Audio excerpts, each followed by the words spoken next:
Eto, napanood nyo na ba yung entry ni Wamos Cruz sa Proud Pinoy? Yung Piliin Mo ang Pilipinas Challenge.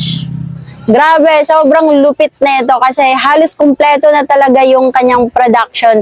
Kasi nandun na yung nagtitinda ng balot, nandun na yung nagtitinda ng taho, nandun na yung tricycle driver, nandun na yung driver ng jeep, and then meron ding conductor ng jeep, tapos yung nagtitinda ng yosi sa kalsada.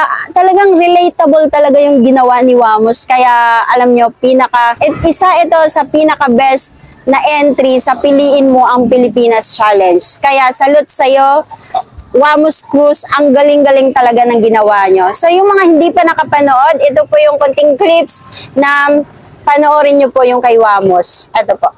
Libong pulo ang ginawa. Mga hiyan na inilatag. Balot, Penoy, chicharo kayo dyan, oh. Suka-suka. At ang bayan niyang pinili. Nasa tulog ng bahagla. Oh, ayan, napanood nyo na. Diba sobrang galing talaga no, ng pagkagawa ng kanyang presentation. So yun lang, talagang nakakabilib lang yung ginawa ni Wamos.